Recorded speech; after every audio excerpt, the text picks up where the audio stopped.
Hi guys, what's up and welcome back to my channel. I hope everybody has had a pretty good start to the new year, and I thought that it would be perfect to start off the year here on my channel with this new monthly series that I started last month where I talk about what I watched in the previous month. And today I'm going to tackle the last month of 2020, and as always, make sure to comment down below what you saw in December and what was your favorite thing that you saw, because I'm always looking for some awesome movies to watch, and you guys have recommended really awesome movies to me before, so just keep them coming. Recommend me some movies because who knows, maybe I'll watch it in the next month. And yeah, without further ado, let's get started.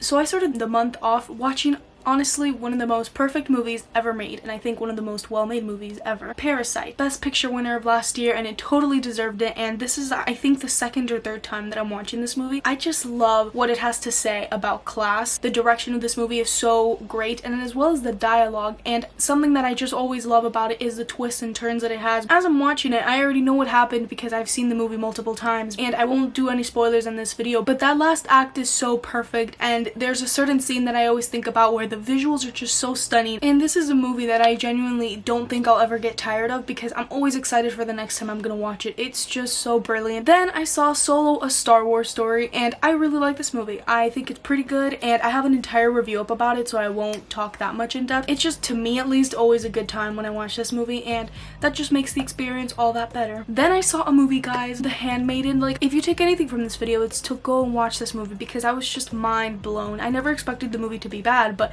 I didn't expect it to be as good as it was. The movie again has some awesome twists and turns, and Korean cinema is just something else. Like, I really do need to check out more of their films because they're so good, and this movie just took what you thought was going to happen and completely flipped it around in a totally unexpected way, and I just love the way the story was told. It's told in a very interesting way where it kind of takes a 3-act structure and like plays around with it in a really creative and just amazing way. Also, the visuals are stunning, the directing is amazing. Everything about this movie is just perfect, and everything tied perfectly because the story gets very convoluted, but no problem because it's all handled perfectly. Then I decided to hop on Hulu and watch Happiest season, and I actually really enjoyed this one. I thought it was a good bit of fun. I honestly just was looking for a nice rom-com to watch, and I was really happy that I found this one on Hulu. I didn't even know it was coming out, and I ended up seeing it, and it was just a lot of fun. Everybody did awesome in the movie, but my favorite part was Aubrey Plaza, and her character was honestly the best part of the movie for me. Then I saw a movie called Half Brothers, and I saw this because I got a screening sent to me, and honestly, it was good, but it was also not the best, if that makes any sense. Like, I don't consider this a terrible movie, and I think it got an interesting concept. The story is about two brothers that meet coincidentally when their dad is on his deathbed. One of them is from Mexico and the other one is American, so it kind of blends in the nationalities, and I was like, hey, that sounds like a lot of fun, and I won't lie because it was a bit good of fun, but also the movie didn't do anything to develop anything other than the stereotypes that we hear all the time, especially from Mexico. Every dialogue that they used, most of it was just to dig into that stereotype. I mean, I understand it's a comedy, so they did it for laughs, but it got a bit annoying sometimes where I'm like, can you develop these characters a bit more other than just being Mexican and being American and just the stereotypes that everybody thinks about them. Then I saw such a good movie, and it is Run, and it is a Hulu original or something like that. I think it's on Hulu, but it's so good. And if you guys saw my top 10 of the year, this is in my top 10 of 2020, and a lot of it is due to the performances. Sarah Paulson does an excellent job as always, as well as a standout performance from Kira Allen, and it just felt so realistic from the performances. It didn't feel extra or like they were acting at all. They just did such an excellent job, and I also really enjoyed the twists and the turns that they had. Then I saw my favorite David Fincher film thus far. I have not seen all his movies yet, but Gone Girl. I love Gone Girl so much. I first saw this movie on a plane, actually. Didn't even get to finish it because I still had like 10-15 minutes left, but when the plane landed, all the TVs like turn off, or they turn into that automatic video that they have, so I couldn't finish it. I got home, I finished them, and I was like, this movie is so good. And then I hadn't seen it since. I never seen it like in a big TV screen. I don't have any flaws with it. Like, I feel like I could nitpick about this movie, but I just love the writing of these characters, and I love the dialogue, and I love all the monologues, and I love the use of voiceover here, and the editing, and the way the story is told. And I just like the way that David Fincher was able to make us kind of shift, where if for the first half of the movie we're on one side, and then when the story shifts the other way, we're like, wait, who do I even trust? And it's kind of that playing with your mind that I think Fincher did excellently with this movie. Every single time I watch it, there's so many scenes that just give me chills, and I really, really respect. I'm glad I got to rewatch it because I loved it in the plane. It was just a lot better seeing it on a big screen. Then I rewatched Rogue One: A Star Wars Story, and what else is there to say other than I adore this movie, and that third act is just completely perfect. Then I saw one of my new favorite horror movies. I really need to update my favorite horror movie list. I saw Black Christmas, and I saw the original, not the remake, the 1974 version. It's just the way that this movie was directed and made and written is the reason I love horror movies. Simple as that.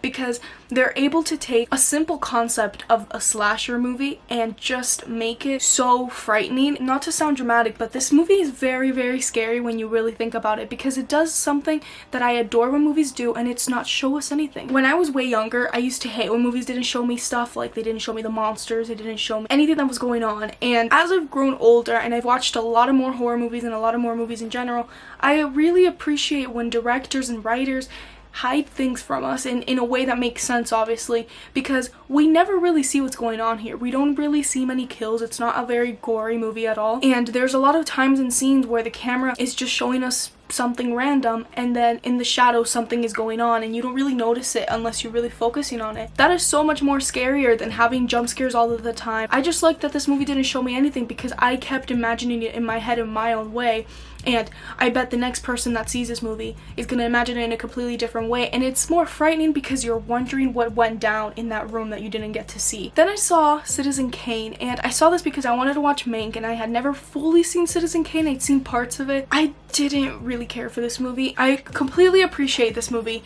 and I totally see everything it does right. I think it was a really well-made movie, and I think the story was pretty decent. I don't think it's anything out of the ordinary, but people calling it the best movie of all time, I don't see that at all. It never clicked with me like I was expecting it to click, because so many film people talk about this movie, and I was like, yeah, I can't wait to watch a really kick-ass good movie, and I found it pretty boring a lot of times. Then I saw Love Actually, and it was good, but at the same time it kind of bothered me because of some characters, and I liked some characters more than others, but there were some, I don't even remember the characters' names, but it was Keira Knightley and some other guy. I'm gonna spoil Love Actually for like a quick second, so skip to here if you don't want to hear Love Actually spoilers. I don't really remember the character's name, but it was Keira Knightley. She got married to this guy, and then that guy's best friend was in love with Keira Knightley, and then they ended up kissing like at the end of the movie, and they had feelings for each other, or I don't even know, something, and like they never talked about it again. Like at the end of the movie it was like nothing happened, like she's still with her husband. You know, that's totally messed up because they both cheated, and that's his best friend and that's her husband. But I ended the movie and I was just kind of triggered about it, because I'm like, I thought at the end of the movie we were gonna have some confrontation, or at least she was gonna tell her husband like, hey,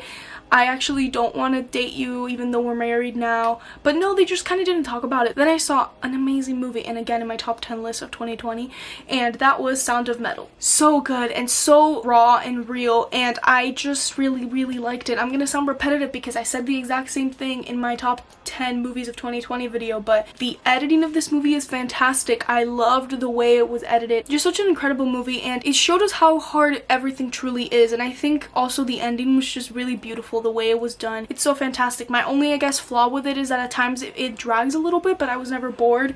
But at times they showed things and I'm like, okay, I think you can, if you cut like 10-15 minutes from it, it would be even better. Then I saw my favorite romantic comedy movie of all time, 10 Things I Hate About You. I hate nothing about this movie. I think it's perfect, and I'm so happy I saw this movie again, because every time I watch this movie it just lifts my mood up so much, and it's such a great film. If you guys haven't watched it, go ahead and see it. I think it's a really awesome rom-com, and I actually find both characters likable, and also the other characters as well. I mean, you have Heath Ledger, and I think he's amazing as Patrick, and he has such great chemistry with Julia Stiles, and I also love her character. Like, I like both of them so much that just makes it even that more enjoyable. And I also really like Joseph Gordon-Levitt in this movie as Cameron. I think he's just adorable in this movie, and I love his character. It's just a good time for me. I literally have no flaws with this movie, and it is my favorite romantic comedy, and I don't know if anything will ever beat it, but for now that's what it is. And then I saw again another movie that I consider to be perfect, and it is Arrival. I love this movie so much, and it has so much heart, so much emotion. This is definitely one of my favorite movies, and also one of my favorite sci-fi movies of all time. Denis Villeneuve is such a good director, and I adore him. I adore his movies. Arrival, Blade Runner 2049, Enemy, Sicario. He has some of the best movies ever. Wait, I forgot. Prisoners is also there. Such great movies, and we're getting Dune this year. My favorite part about this movie is that it's a sci-fi movie, but it feels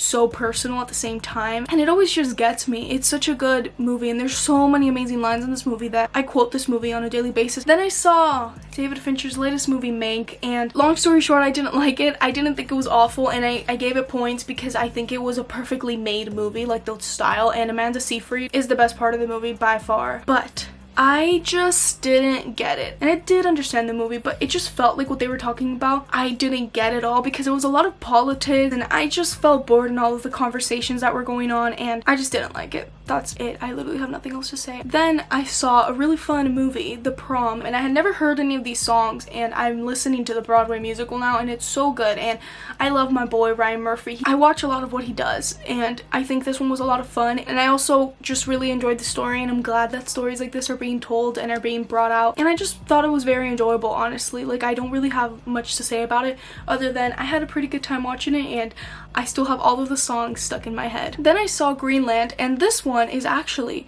a pretty good disaster flick. Like, it has its tropes, but overall I had a pretty good fun with it, and I do think I will rewatch this in the future because it's a pretty decent disaster movie. Then I saw Sylvie's Love, and I also did a review on this one. I've done a review of some of these movies, that's why I'm not going much in depth, but I think it's super sweet and I really enjoyed it, and you guys should all go watch it. Then I saw Notting Hill, and I really like this movie. I adore this movie, but the one thing I don't like about this movie is Julia Roberts' character, because this movie is so cute. Hugh Grant and Julia Roberts, they have such great chemistry. It's like a really nice rom-com movie. I like the whole, hey, she's a celebrity, you're just an average person dynamic, but she's kind of toxic, and I didn't realize that until I watched it. I was watching it with my friends, and I was really watching it. This woman is so toxic, and there's so many things that she says to him and like situations that happen where I'm like, I honestly would have left the situation, but I still really like the ending. I'll give the movie that. Then I forgot I logged this and I gave it 5 stars. A Recipe for Seduction.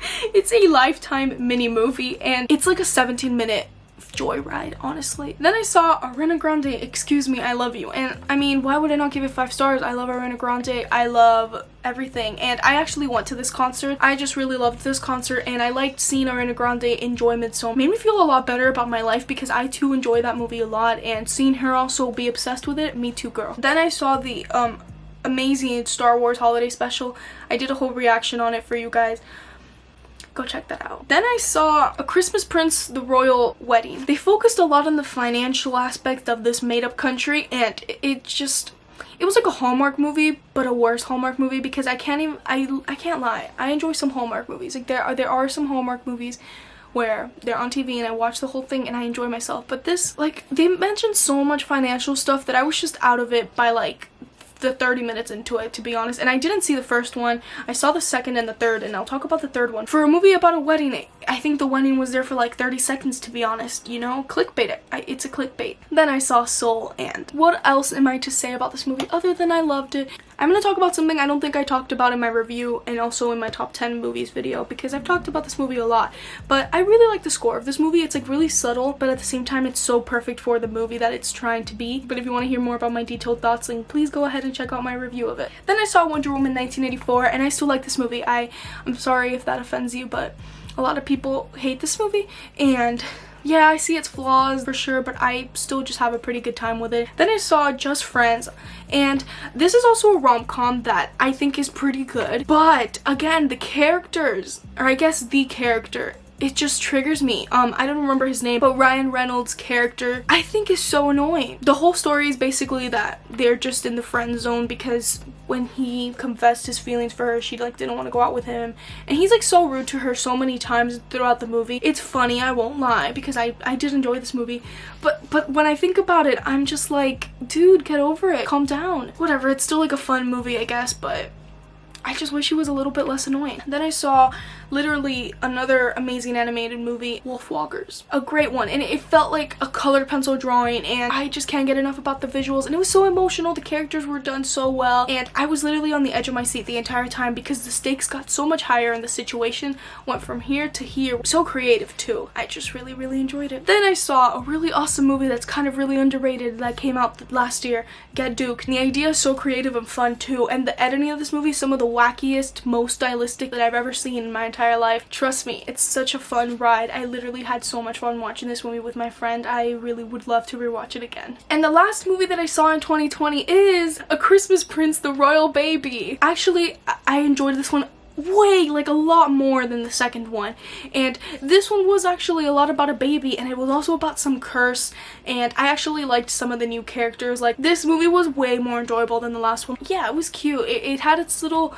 Hallmark type movie flaws, but at the end of the day, I got through the movie, and they didn't throw me in some politics, which I enjoyed. And that is everything that I watched in December of 2020. And really quickly, before this video ends, I'm going to show you guys some new movies that I have to add to my collection. So I have 5 movies to show you guys, and the first one is Atonement, and I really love this movie, and I'm so happy that it's finally in my collection because this movie is so amazing. Keira Knightley, James McAvoy, such a good movie. And then I also have another Keira Knightley movie, Pride and Prejudice, and these 3 movies actually I was gifted in a giveaway, and I just really want to give a huge shout out to my friend Kylie, and she's on here on YouTube. I've shouted her out before. She's a really great friend of mine. I think her YouTube name is now Haunted Hippie, so I'll make sure to link her down below. But she did a really awesome series where she was like showing new movies that she's gotten, and I think you guys would definitely enjoy that, so make sure to go and binge those. I won the 3 Saw movies, and I really like this. Like, it's kind of clear and you see that, and this one is also like that. But thank you guys so much for watching today's video. It really means a lot to me. And yeah, that's about it for me today. I'll make sure to see you guys next time. Bye guys.